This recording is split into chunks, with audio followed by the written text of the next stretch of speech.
So, what we gonna do tonight, Brian? Same thing we do every night, Pinky. Listen to the Bob Culture Podcast.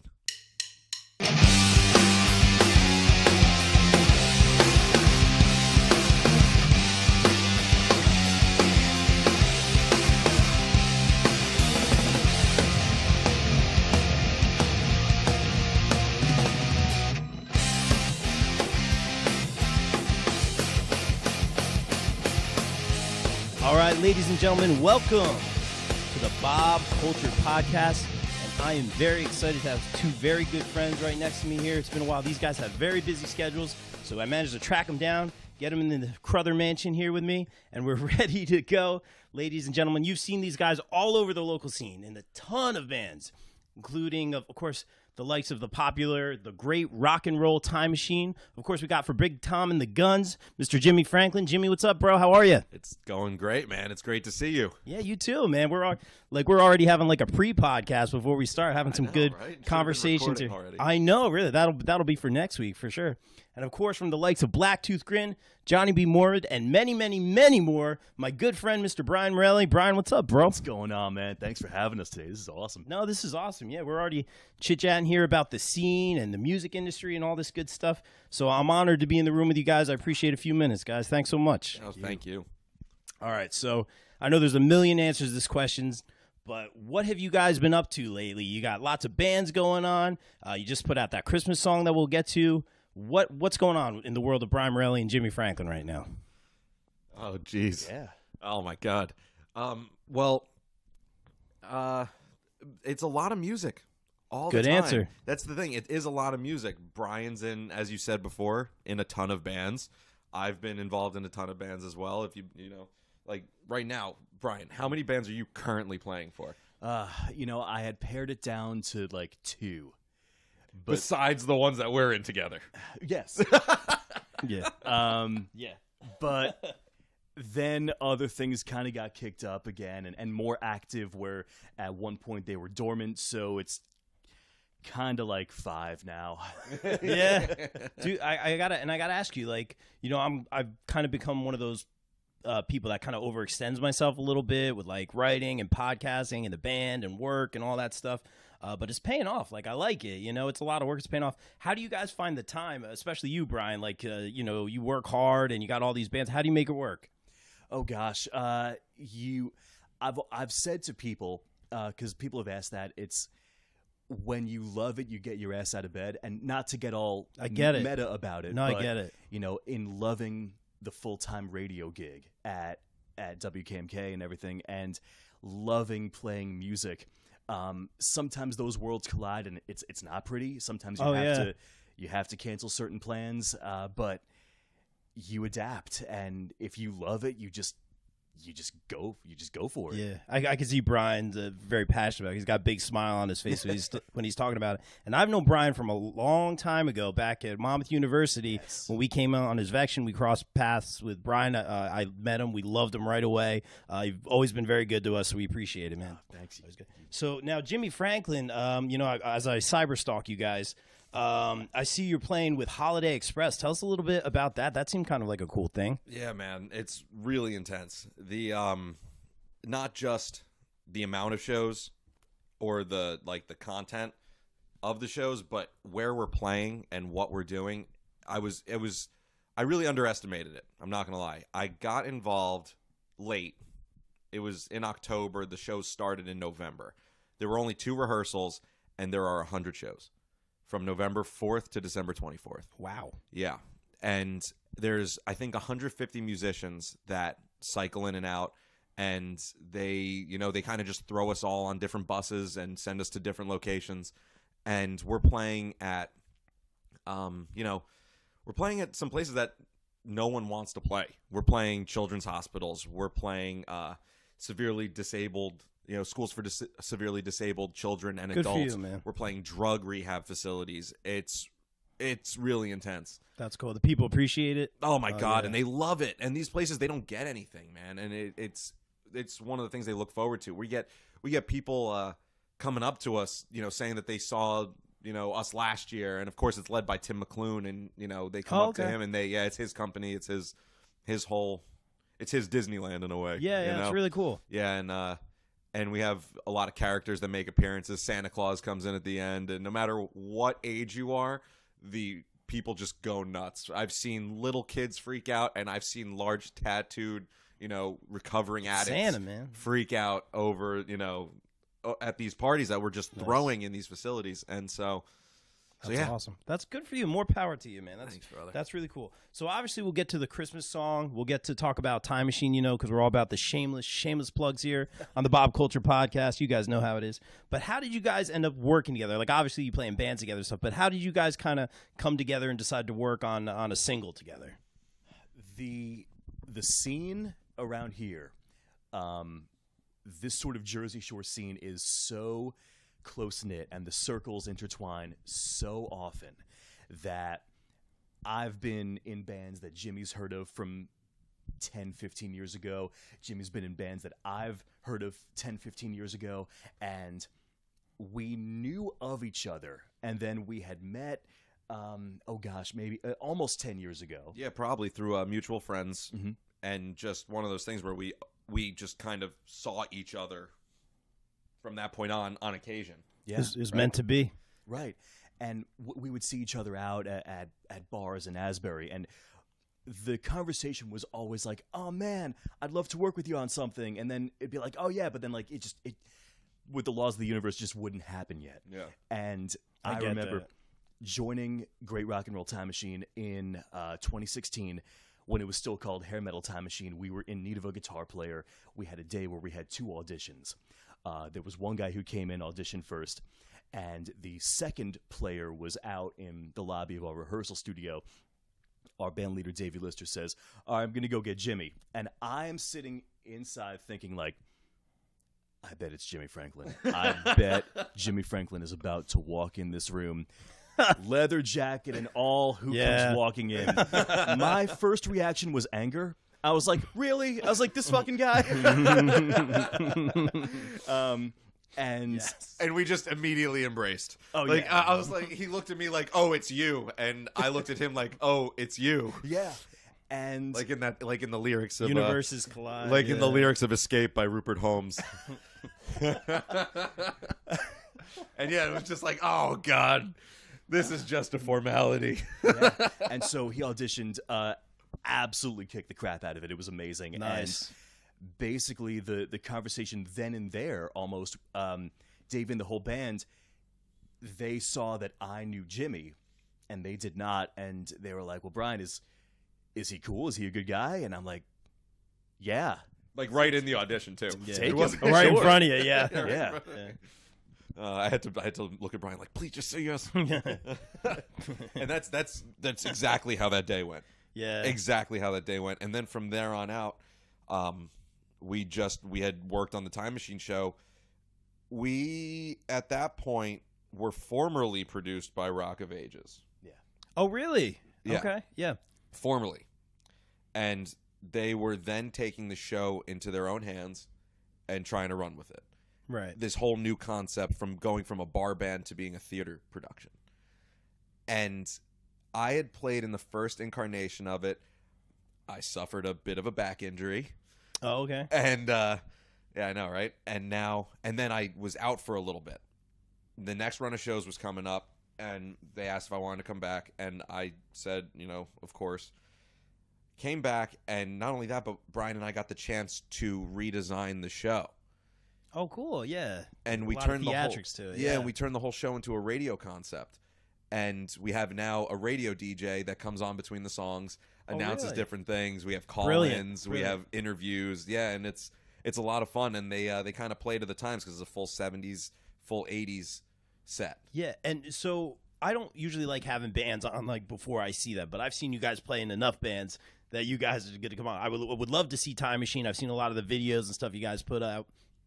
We'll definitely have to do an interview with the band down the line, but I got to see you guys play first. But I've seen a lot of stuff on the internet. For those who don't know, describe like the Time Machine, what you guys play, what you guys do, and the attire, the costumes and whatnot. Oh, what costumes? That's just called clothes. Oh, that's just, yeah.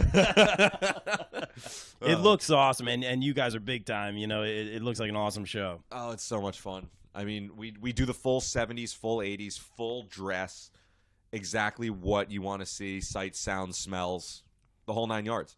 Wow. And we take it rather serious. We do, yes, but the great thing is that we don't take ourselves or each other seriously. Yes. Or too seriously Perfect. Yeah. on stage. The show is what it is, and it became, we watch it transform from a band just playing songs to a band with a theme, and how do we tie an essential theme to just arena rock hits from the 70s and 80s. Right. We had a host or an MC who was a person coming on between songs trying to be a hype guy. With a theater audience, it didn't work. It didn't connect. And we're like, wow, well, crap. Then we toyed around with the radio DJ idea, where it was pre-recorded audio that we produced in between certain songs, and the stage would just go black. Then you're just kind of listening. You're not kind of forced into an applause position as an audience member with a hype guy on stage trying to hype you up. Your immediate reaction would be, it would be a deterrent almost. I Get out of my space. Yeah, I get it. And so Brian, one day, he came over, because we had this concept of the radio show. It wasn't anything yet. And I was like, Brian, I think I got an idea. Tell me if you like it. And I just read off all these ideas of how the show would kind of go. And he was like, I love it. And he came over the next day, and we sat down and we recorded and wrote for only 3 hours. 3 hours. We And that wrote was and the whole recorded show. the entire show in 3 hours, not including the editing that I had to do afterwards to Right. get the certain sound effects. But yeah, and we got the whole thing done. We presented it to the rest of the band members, and all of them were laughing and just having a great time with it. Was the reaction that you guys wanted? It was exactly what we wanted. Because that's what you're gonna get from the audience. Dude, I wasn't even looking up because I get nervous when I'm showing a new. Yeah, we Oh, all gosh. do. You know what it's like. You know what? Don't get me started. Yeah, so like I couldn't even look Oh, up. Like man. I was just looking down the whole time. Like, and when I heard them laughing, my head shot up. Yeah. And I had this like I felt it on my face. I was smiling, and I was like, "Oh, cool, this is working." You know, it's not to get off topic, but it's so interesting. And the radio concept's brilliant. It always reminds me of like a Broadway, kind of segue in a Broadway show or something. So that's exactly brilliant. what we look for. Ding, ding, ding. Sounds good. I got to see you guys. But it's interesting to kind of see people like when they record stuff or go into the studio. I've been in the studio a lot lately. Like, Brian, you can jump in here, man. I don't know how you feel. Like, as far as like the drums, if I'm playing live or I'm writing something or I'm recording something, like to me, it's just like work. Like I focus like back and forth. I got to be here. I got to be on this beat. I'm playing with a click. Like it's mechanical. But like obviously there's feeling and passion and all that. You don't want things to sound too mechanical or like electronic drums or anything like that. So for me, it's like work. I put on the headphones and I go.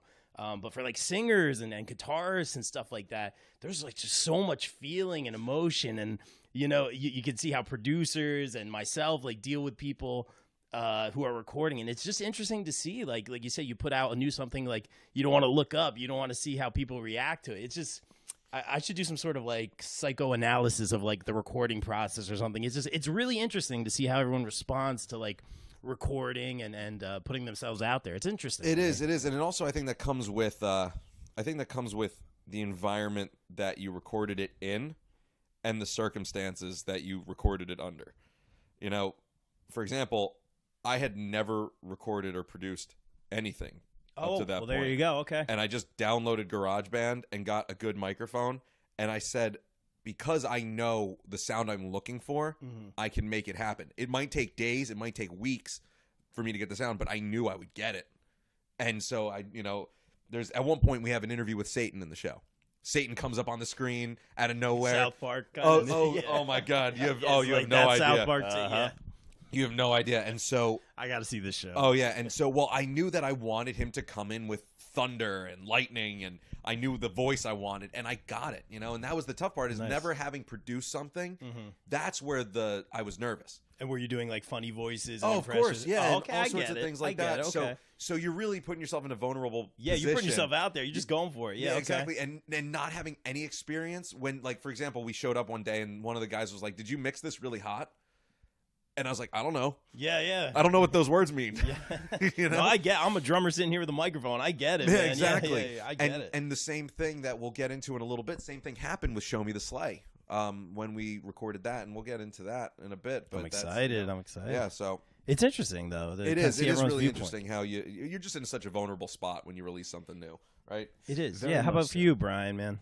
Yeah, it is. It can be soul crushing if you're with, let's say, if you're with a band and you release an album independently. Yep. And you know what went into it. No one else is going to know that. That's already one disadvantage. But like you prepare for that mentally. That like nobody knows what you went through to get this product together. Yeah. True. And then you put it out there and it just falls flat, and you're like, hello, you're screaming into the world and like up at the sky, but like you're just not getting a response. So when it's music, that's one thing. If it's a bit of pre-recorded audio like this show narrative that the band leader and other band members trusted the two of us to come up with and to write, yeah, it's vulnerable, but I was already... See, I love making audio, producing audio. Nice. With beds and sound effects and like all these cool things, and I trusted our writing of the show and our comedy and everything. So Jimmy might have been looking down. I was like, they're gonna like this. I know. Brian had a lot of confidence in this one. It was really nuts. I mean, you guys just tell me about it. I'm getting amped. It's exciting. I know we're really good at talking it up now. It's we've talked about it so much, Hey. so we just make it sound so Shameless good. So. promo. Who started the time? Like, who started the time machine? Whose idea was this to start this? That was Davey. Yeah, Davey Lister.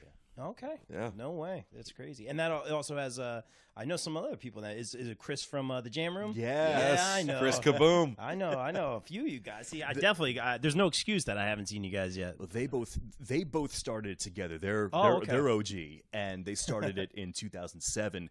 Oh, really? Yeah. Wow. It's been around forever. And Davey was touring as a guitar player for Pretty Boy Floyd. Okay. But in the 2000s, there was this whole 80s hair metal revivalist sort of thing. I mean, I was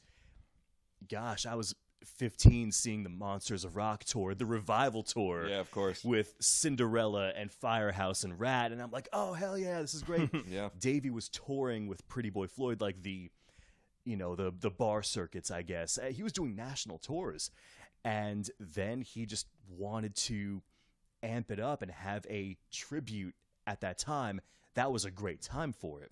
Now is okay too, but he really picked the right time to get that sort of band together for it. Yeah, and build the foundation for what we're able to do now in a way.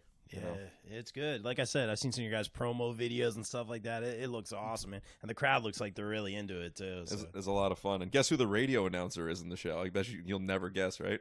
I have no idea. You have no idea, right? Hey, give him that radio voice that you do, Brian. Hey, it's Six String Stevie here from the Great Rock and Roll Time Machine. Of course. Man, I should have known the answer to that one. Man, I love it. I've known this guy since he's at WMCX. You think I would have got that? I'm thinking it's going to be like some cartoon character or something. Not even. Of course the man, the myth, the legend, Mr. Brian We Morelli. paid nobody for Yeah. You use the cards you dealt, bro. Hey, man, no, you guys got a great lineup. It's awesome. So we'll do some more shameless plugs for the Time Machine at the end of the podcast for sure. But right now, you guys decided to make a Christmas song. We'll talk about the recording process and all that. Obviously, it's that time of year. What made you guys go, hey, we want to do a Christmas song? And why Peter Frampton? And why Show Me the Sleigh? I just feel very unique choice, which extra points for. Very unique song. How did we get here? Complete accident. Complete accident. I go to dinner every Tuesday night with my dad, and he was sitting there with me, and he always is curious about my music life, and That's awesome. He's always asking me a lot of questions about it, and he's kind of like he was one of the people that was an advocate for the Holiday Express thing as well, for me to try and join that. And he had said to me, he goes, that Peter Frampton song, Show Me the Way, he's like, it kind of sounds like a Christmas tune if you think about it. And he's got no musical background whatsoever. And then when you listen to the chords, it does have that 1 to minor 6. Interesting. That is in a lot of Christmas songs. And I'm sitting there, and like, it's your dad, so you're kind of, you're in between, so you're just kind of like, no, I get it. You're kind of just like, whatever, I guess, like, that little bit of teen angst you might still have. You're just like, yeah, maybe. And in that moment, I was like, yeah. No way. Maybe. And so I looked at him, I was like, you can't talk the rest of this dinner. And so we sat down, and I was just writing the lyrics down on a napkin. And he's sitting there laughing because he's excited he's the fact that That's great. that I was writing this. And we were talking back and forth while I was writing it. And I finished the lyrics that night and I called Brian. And his exact response was just, whoa. Yeah, that sounds about right. Yeah. So yeah, that was the night that that it all happened. Mm-hmm. And I called Brian that night. That was a Tuesday. The following Tuesday, we got together and arranged it. Yeah. And the Tuesday after that was our studio day.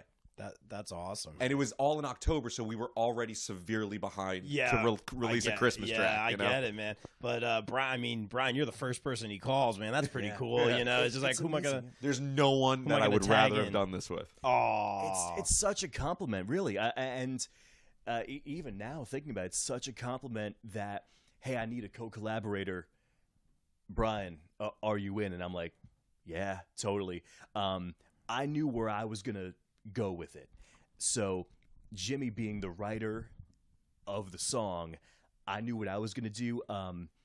Basically, in studio, I do a lot of arranging. I love that. I love arranging. Good. Yeah, All right. So I'm thinking I'm going to do the drum tracks. I'll learn bass for it. We don't have to bring anybody else in. And the biggest thing was, how am I going to approach keyboard tracks to make this a Christmassy sounding? A lot of strings, a lot of piano. There's synth in there. There's going to be organ in there. I'm thinking my keyboard has like the tubular bells. Like I'm going. That was a huge one for us. I noticed a lot of that. Oh yeah, that was one of them where him and I both like practically at the same time were like tubular bells, right? They got to be there. And that's the funny thing is if you listen to that chord progression right there, you hear the way the bells go bum bum bum bum bum bum. It sounds so Christmassy on the bells, but meanwhile on guitar it sounds like Peter Frampton Showed Me the Way. Totally. It's so crazy. That's really fascinating. It's really nuts how Christmassy it sounds, right? I'm already amped, guys. Well, and you know that was the one of the big things that I'm just going to say before we get into it is that we're not British rock superstars. I don't know if you know that. We're not. I know we seem like it, but we're not British rock superstars. So our big thing was not yet. We don't know how to produce a British rock song and make it sound like we are British. So we kind of decided to not only make it a Christmas tune, but we wanted it to be a Jersey Shore Christmas tune. Nice. So instead of doing like the second half of the guitar solo, we added a saxophone solo, and we genuinely, instead of trying to be something we weren't, we were just exactly who we were. Yeah. Who we are. And being a big Springsteen fan myself, Steven Van Zandt did a lot of producing for Christmas songs that are very famous. All Alone on Christmas, Darlene Love. The whole band is the E Street Band, and Steven Van Zandt produced it, and that was my model. Nice. I used him. I was like, this is what we need to create. I showed Jimmy All Alone on Christmas by Darlene Love. I'm like, look, this production, it's so thick, and that's Clarence, and that's wow, Roy Bittan. And Steven Van Zandt produced it. So I'm like, all these strings, the sax, this is what it needs to be to make a Jersey Shore sounding tune that That's a lot of awesome. people know and hear on the radio around this time, to emulate that, I guess. That's perfect. As we are just blocks away from E Street here. I don't know if you Exactly. guys went out there. Everyone's always taking their picture with the giant guitar over there at the library, man. Yeah, man. I know, rock and roll. Hey, guys, I'm excited to hear it, man. Just having the origin story behind the song now is even better. So let's do it right now. Let's take a listen. All right. Ladies and gentlemen, Brian Morelli and Jimmy Franklin, Show Me the Sleigh. Bye.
right, ladies and gentlemen, that was Show Me the Sleigh, of course, by my good buddies Brian Morelli and Jimmy Franklin. Awesome tune, just the concept with the Peter Frampton. Now, you guys can make fun of me here. I don't, what is it that he used? I want to say like a flanger or something. What is it he uses on the vocals and the guitar in a lot of his songs that you guys used here? That is my favorite guitar effect of all time. It is the talk box. The talk box, okay. That's it. It runs the guitar signal. It's basically a tiny amplifier that's on the floor that your guitar plugs into, and it has a tube that goes up to your mouth. Yeah, I've seen and him you put the use tube it, in your mouth, and you manipulate the sound into the microphone. Did you guys have one or recreate Oh, of course, I have one. Oh, yeah. Of course. Oh, yeah. Of course. No, are you kidding me?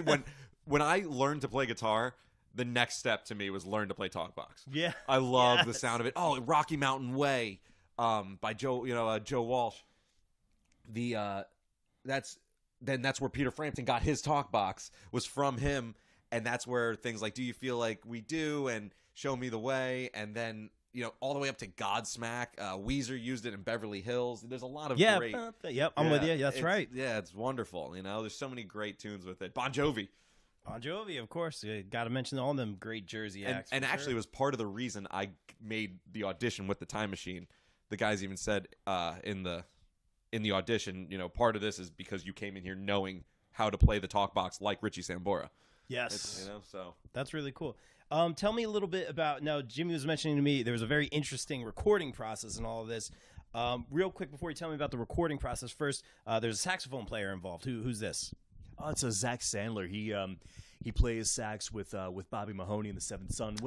That's wow! I just had Bobby on a little while. I love Bobby. I love when we tell people that. Yeah, good. One of the hard. I mean, besides you guys, one of the hardest working dudes on the scene, playing just like every 2 days. Yeah, great. But go ahead. I'm sorry. Yeah, so no way. Zach plays with him.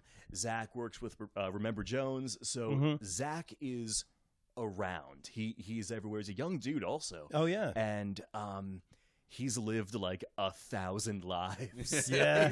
he's everywhere. So Jimmy was like, dude, we need a sax player on this. And I'm like, I think I know somebody. Of course you do. I reached out to Zach. We kind of like third party know each other. And he was like, yeah, when and where? And I was like, oh my God, we got him. No, that's good. That's what we gotta do. Help each other out. Like I like it when we all kind of like do our like little side projects and help each other. It's cool to see us kind of support each other. But we'll talk about that later. Go ahead, Jimmy. I'm sorry. But that's what it's all about. I love it. The point of all these songs, if I had a choice to record with a band or record with groups of different people, I would take the groups of different people any day. There's so much. It's so much more depth and how much more you learn and how much other people learn from you. Yeah, totally. When you collide with other people like that, hell, I'd record with someone I don't even like just to just to get their perspective on things. Maybe understand a little bit deeper why I don't like them. And I've been there. I've done that. You like you said, you learn, man. Well, but in this case, we had a great group, but the issue was in the recording. Yes. How did this recording thing happen? We had the most chaotic day. We only had one day to do it. This was all in a day? This was a day, bro. We only had, I told you, I wrote it on a Tuesday. The following Tuesday was Brian and I cutting together and arranging it. The Tuesday after that was studio time. The Tuesday after that was November. Yeah. So gotcha. So we booked the studio time. I'm not going to name studio. I'm not going to name people. And that morning, Brian gets over to my house at about 9 o'clock to just last minute touches, right? Before we get in the studio. We're supposed to be in from 10 to 8 p.m. Right. Now, I was going to do my stuff early because my full-time job is at a radio station. I have a night show. I have to be there at like 7 at night. So I'm like, oh, this is cool. I'll bang out all my stuff. I know exactly what I'm doing. Drums, bass, keyboards. I'll bolt. Hardest working man in show business right here. Go ahead. And then, just to bring you another level deeper, I was under the impression that we were going to this insanely close studio that had all the gear there. So I brought my truck in that morning to get work done. So I didn't have a vehicle. Nice. Yeah. Mm-hmm. And then I found out that my sister's car battery, because she's in school in Florida, I figured out that the car battery was dead as well. So any means of transportation, I was done. So we're going to a closed studio. Whatever. I'll get all that stuff done later. You're in the studio. Nothing else matters. Well, 10 o'clock rolls around. We get a text. Hey, I'm going to have to push you back to 11. Okay, no problem. We still got 11 to 8. He better, it better be till 8 or maybe 9, who knows. I think I see where this is going. Okay. And then almost 11, we get a text saying, hey, I'm going to have to cancel today. Oh, okay. Yep. And I'm going to have to reschedule. I'm like, there is no like, when did you plan on rescheduling? It's Jimmy Franklin and Brian Morelli. These are busy dudes. Yeah. We only had one day. Yeah, like, I get with it, man. each other. Yeah, Even with each other, there was no shot of us getting. And not only that, but I think the guy that we were going to record with, the engineer, was going on his honeymoon for 2 weeks the next week. Oh boy, So it's like, what was your plan to reschedule? maybe it was better off this way then. Who knows? But so what'd you guys end up doing? It makes for a great story. Let me tell you, we sat there in silence for a little bit. He was pacing. Jimmy was pacing. I thought there was gonna be like a hole in his floor. Oh my gosh. Oh man, and I know how I got in that situation. I was watching Brian watch me just go back and forth. And I picked up my phone and I was like, okay, you know what? We've done this before. I've done this before. I've been in states where shows gotten canceled and I've texted everyone on my phone to find a show. I'm going to do this again. I pull out my phone and I call every possible studio that I could think of to try and get in a place. I'm even calling the place that we were going to go to and seeing if I can get my own engineer to come in, and they weren't into that idea. Yeah. Eventually, my buddy Chris Everett, who used to have a studio in Eatontown, Sound Foundation Productions, and awesome dude, amazing engineer. I call him up. I know he doesn't have a studio anymore, but it was worth a shot. And so he answers in like 2 rings right away. What's up, Jimmy? Nice. And I just told him the situation, and he goes, listen, I could maybe bring you to where I work, and he works at the Strand Theater in Lakewood, and he manages that whole place. So nice. He brought us to the stage with the soundboard on the side of the stage, and we set up a makeshift studio with all the gear we could possibly get. This is at the Strand? Yeah. On the stage, on the stage at the Strand. I have some good memories there, but so you recorded this song at the Strand. We recorded this song awesome. on stage at the Strand Even Theater better. with a completely makeshift studio, completely unorthodox. We were so tight on the arrangement, though, that because this is completely out of character for anyone involved, we're all rather professional, I'd like to think at least, but we had this buzzing that we accidentally recorded into Brian's keyboard tracks. All of them. It happens. It happens, especially in a makeshift studio like this. No joke. Brian re-recorded all of them again in half the time he got them done in the first place. You know what I mean? There is when your life is in danger, you like have to spring into action. So with all the setbacks with the first studio falling and then us driving to Lakewood, I have to get my entire drum kit now. I had to find every guitar I could possibly get, and I didn't even have an amp in my house that day. Right. Oh, boy. So now we don't have a day to record. We have hours before I have to run to work for myself, And so it was it was awesome. We had fun, but it was a very okay, like, here comes the task, That's right. So it just popped into my head. Did you record the drums on the stage of the Strand Theater? Yes. Anything with the echo, or did you use it to your advantage? Like, was there any issues with just having such a big room? No, it worked. Yeah. Chris was dialed in. That's cool. Chris is a monster. He used the room to his advantage. Like, he knew how to work the room. Yeah, that's not a studio. That's a auditorium. Yeah, 1,000-person theater, right? Something like that. Yeah. We had played there. There's a special place in my heart because we opened for POD there at way. Sandy Relief show, and it was cool. We got to hang out with the band, and I got Max the set list after. It was just on the stage, and he got assigned by everyone. He got to hang out with the band. But my point is the sound on the stage. Sometimes like you play a show and you hit the bass drum and you're just like, whoa, like, we play a bunch of venues, not to knock anybody or anything, but we played at the Strand and the sound was just amazing. And, my set was like in front of POD's set, when they're up on the riser and you're down there. So I'm like, it's going to sounded amazing. Like just that room. So I don't know if you guys different. Yeah, that's what I'm that saying. Day, Brian, that's while awesome. while we were setting up the drums, Brian asked me to get behind the kit and play around so he could go out in the room. I like this guy. Yeah, it was really cool. And it just eased all the nerves. any other room we went into that day with any other person would have just probably made my anxiety worse over the situation. Yeah. That I cared so much about getting this like kind of project done, you know? And it was so much better to work with Chris, who just brought us in and was like, yeah, no problem. We got this. That's cool. You know, and makes all the difference in the world when like your producer, whoever's recording you, like knows you. And it's because I've been through, I mean, you guys have probably recorded a million times. Sometimes you go in there and you're with someone who doesn't know you or your band and tries to make it different. The guy we're working with now is great. He's known us for years.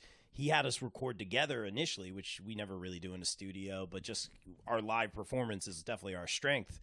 So he catered to that. And it was really cool. I've been in studios where we'd record track by track and we'd go sit in the, in the room with the desk and the console with the guy, and he's just typing on the computer, doesn't say a word, blah, blah, blah, just editing. And it's like, it's not personal. It's not, they don't know you. And that's an important connection you got to have there. And I hear talk that you're actually working with Jeff right now. Yeah, Jeff. Yeah, I can't say enough nice things about Jeff on several things. Yeah, we just put out the new music from Vex, shameless promo, with Vection. The new stuff's coming out. That was all Jeff. He did a great job. Kate helped as well. And then we're doing the Bohemian Rhapsody project. We're talking about working with different people. Exactly. I know. We have like 20. We have 20-something people from some of your guys' bands. Like 20-something different people coming in. The vocals. Oh my gosh, the vocals on that song. That's where we are now. All the instruments are done, except for the gong, which I do have. Yes. But yeah, it's coming together, and that's another thing where I want to promote the scene and Blacktooth Grin and all our bands and Rope Tree and everybody. In the scene, all different styles of music too. I want you to know that I didn't know that you were recording with Jeff. Okay. I saw a picture of Jeff's /Les Paul. Kate was holding that Les Paul, and I knew right away. And I was like, I only know one guy that owns that. Yes, and it's got to be Jeff. So make sure Jeff hears this, because I want him to know that I knew the guitar and I knew whose it was. Yeah, no, I'll be one of my favorite things. I'm interviewing. He might be next up on the podcast. Him and he's got another Christmas thing coming out too. So cool, really cool. But yeah, Canyon, another great recording place too. If you guys are ever going through those like last minute phone numbers again, we need a place down in Tom's River. Great job, but really, really cool. The track's awesome. I love the story with your dad and the concept, the recording process, the fact that it came to the Strand Theater that holds a special place in my heart. That's so cool. Like just recording there. So I'm sure all the stress went away eventually. And yeah, when we got the mix, it sounds great. It sounds great. Yeah, it was unreal. If anybody from my job hears this, they're not going to like it, but I raced from Lakewood to where my radio station is because I had to get to work, and I am doing I think my average speed was 90. I was flying. Hardest working man in show business. I ran into the radio station. I had 12 seconds before my first talk break. Yeah. Flipped it on, did it, and I texted Jimmy. I was like, I made it. It's funny. When I was talking to Jimmy about scheduling the podcast, I said, look, dude, I know Brian is a very busy man.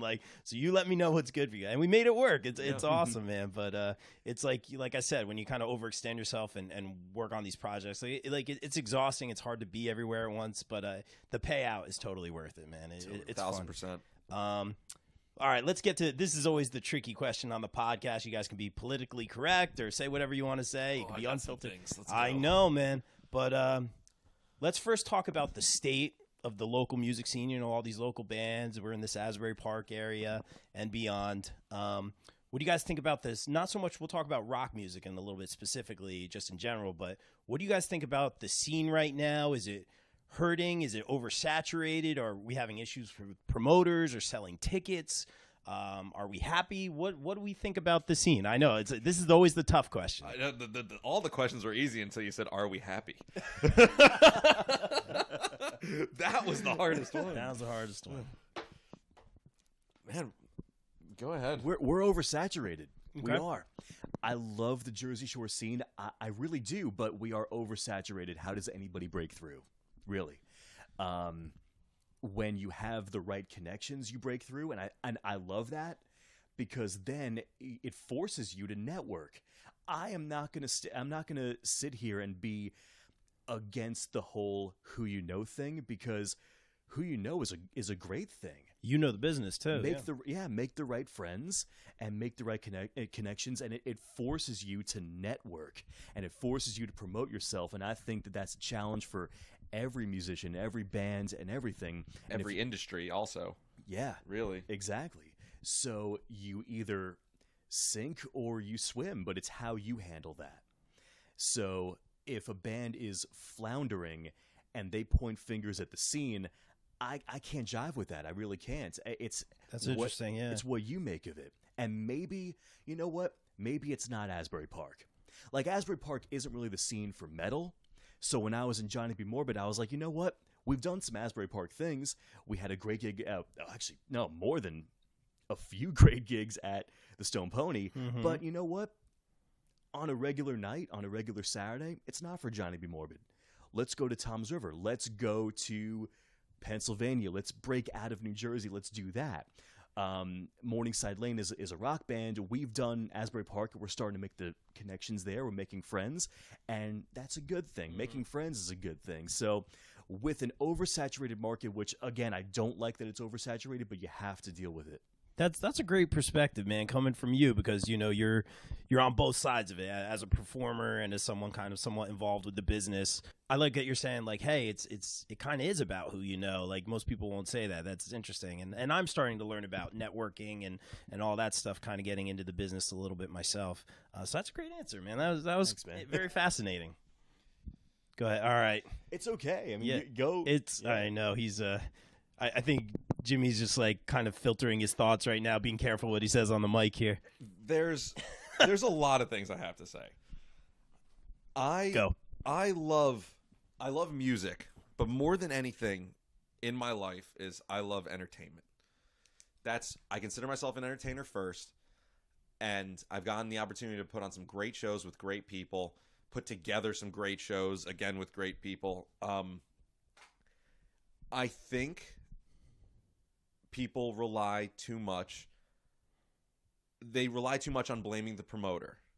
They rely too much on blaming the scene. I believe in a lot of ways they rely too much on blaming other people instead of blaming themselves for not always putting out a top quality product. Okay. Now, that's tough to say because it's completely subjective. No, I get it. So you're talking quality. Yep. Yeah, I'm talking about just putting out a quality piece of entertainment, going out and hustling and really doing it. True. Like, I can't tell you how many shows, Big Tom and the Guns, the last 5 shows we've played, we've sold out every venue.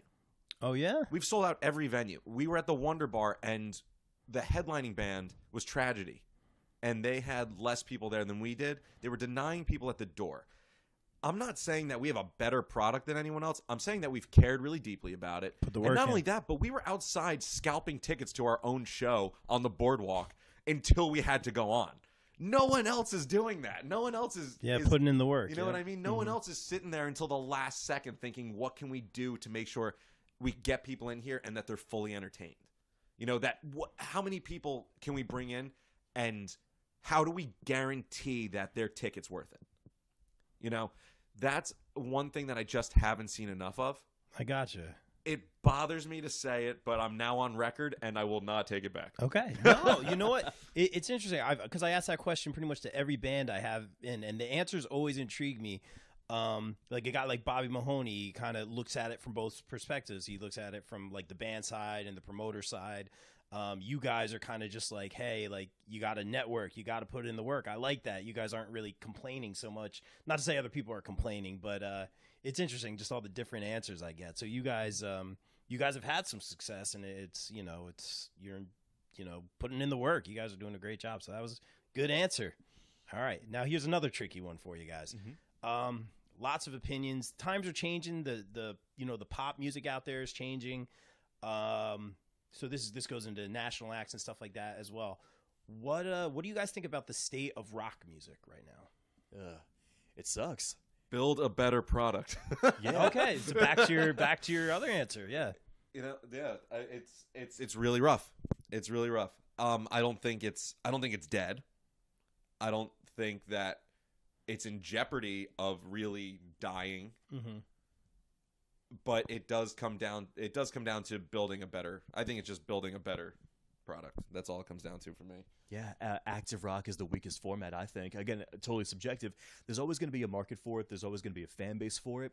But when people really rag on top 40 and pop music as being totally, cookie cutter and filtered and lacking of substance, but active rock right now, it is that as well.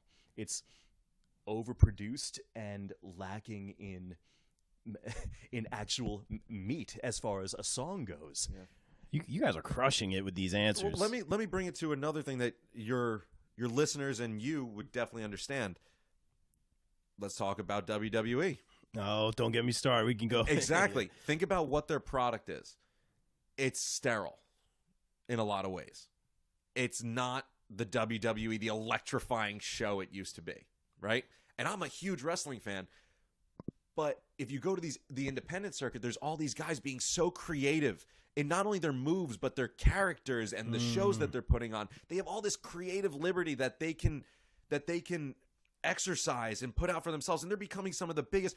For the love of God, Joey Janela, which if he ever hears this Asbury is I'm Park. so happy. Yeah, is Jersey from guy. Asbury Park. He's now in what wrestling magazine? The biggest wrestling magazine. Pro Wrestling Illustrated, PWI. The first one. So they have the top wrestlers of the year every year. Oh yeah, Stone PWI Cold Steve 500. Austin was in the 90s, right? Yep. Joey Janela is an independent wrestler, no affiliation with WWE whatsoever, and he's in that magazine right now. That's crazy. He has a creative liberty, right? Mm-hmm. Like you said about working with other people, I sat with my old band Hollander. We sat in a record label executive at Atlantic Records. Oh, cool. In his office when we were 15 years old. I was 15 at least. And he didn't like our record, and we had recorded it ourselves. I'm seeing a pattern here. We built a studio in Cameron's attic and we recorded it ourselves. And and we just wrote what we felt. So we have a reggae song on there. We had a metal song on there. And there was no consistency throughout it. But all the songs were by themselves really great. But there was no way for him to market the album. That's why you get an album of all the same songs being put out, with one single. It's just like a WWE kind of big box, just build a character and put it out, build a record, put it out, and it lacks substance. Yeah, that's interesting. You guys are saying about like substance. Like back to what you were saying as well, Brian. Like you guys think about it. Like you think about like what are the big national rock acts right now? Foo Fighters comes to mind. Yeah, maybe definitely. Muse. Yeah. I'm talking more. Not like guys who've been around forever, like Aerosmith and all that. I'm talking more new stuff that's coming out. Greta Van Fleet again. I knew that name was coming. Yeah, I knew it was coming. Who's like, not to say anyone's gonna be a Freddie Mercury, but who's our Freddie Mercury? Who's our John Bonham right now? You see a lot of these bands that are great, but they kind of recreate, the old, a lot of Led Zeppelin relations with Greta Van Fleet and such like that. But that's going back to that old product that it's just put the album out, go on the tour, get on MTV. Meanwhile, there's so many other ways to exercise your creativity. Like just like these independent wrestlers going out and going to different promotions and working with different people, you can do the same thing as a musician like us and play with different types of people, learn different styles, and put it out there. And I think that's overall I think that's kind of what it's gearing towards right now, as opposed to obviously the album thing, put out an album of all the songs that sound the same. Yeah, I get what you're saying. As opposed to that, you get to exercise your creativity a little more. That's fascinating. You guys got really good answers. We've spent a lot of time talking about this, and we've spent a lot of time thinking about it. Even before we started recording, we had a nice conversation. We'll have to get together again. Max, you guys know Max, my bass player. Yeah, of course. I guess he's my friend too. No, I'm just kidding. No, he's a bass player. No, he's my man. He's my dude, man. I'm gonna be his groomsman. I'm excited. Oh, that's awesome. Yeah, it's so cool. Man. I know. Cool. I was so happy. But basically, he had said, we were talking about the rock situation, and he had said he thinks it's gonna kind of become like an underground cool thing again before it like makes its way back to like the forefront. And I thought that was an interesting. Oh, you mean like wrestling? Yeah. Oh, it's kind of interesting. Yeah. No, I thought that was a good take on it. All right, guys. Well, I think that's pretty much everything. Some great answers, great conversing with you gentlemen. We should definitely do it again. I know you guys are very busy. I appreciate a few minutes. Real quick, we got to get the shameless plugs in there. Where can we find Rock and Roll Time Machine? Where can we find your guys? Show Me the Sleigh. Give me some websites. Give me some Twitters. What do you guys got? Brian, give me the Time Machine's website. Okay, it's rnrtimemachine.com. That's where you can find everything. And right now we're working on doing live band karaoke. What? At bars? Yeah. Like around here? Oh, yeah, man. Like We've got... Belmar, Asbury? Yeah, we've already got, I think, 5 shows booked into the new year, and we're just going to keep going. Hopefully get Bar A? Yeah, we're gonna be going everywhere that wants it right now. I'm not gonna sing, but Kate will come. I'll be there and support you guys. It'll be a great time, man. It's gonna be awesome. That's awesome. We're doing that. You could find Big Tom and the Guns Facebook page. That's really it. And their Instagram. But you can find, if you type in Big Tom and the Guns on Google, you will find a lot of great hate messages and hate mail about Big Tom and the Guns. No. Oh yeah, it's great. Yeah, Metal Sucks picked it up and it was awesome. What else? You can find Show Me the Sleigh pretty much everywhere in the world.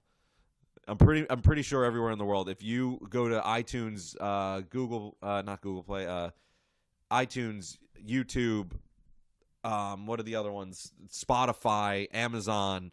It's on all there. And then there's a bunch of music stores that it's released on that I haven't even heard of in other parts of the world. If you buy an Amazon Echo right now, you could say, Alexa, play Show Me the Sleigh by Jimmy Franklin. Sometimes it works. Yeah. This one didn't work. I unplug it when we do the podcast because she jumps in. If you say, we're talking wrestling, we say Alexa Bliss. I'm really hoping that someone's Alexa just went off right now. There you go. Yeah, you just did it again. Oh man. All right, guys, I'm feeling that holiday spirit already. Guys, thanks for coming on. Thanks for minutes. Happy holidays, everybody. We're out. Peace. Hey guys, thanks for checking out this episode of the Bob Culture Podcast. Don't forget to support the show on patreon.com/Bob Culture Podcast for some great incentives. I'd like to give a shout out to my patrons Jay Crow, Shannon Cruz, and of course Mike and Michelle Vermillion from Sledgepad Innovations. Sledgepad is the bass drum dampening system used by national acts like Pink, Goo Goo Dolls, Cher, Collective Soul, and a whole bunch more. Check them out at sledgepad.com.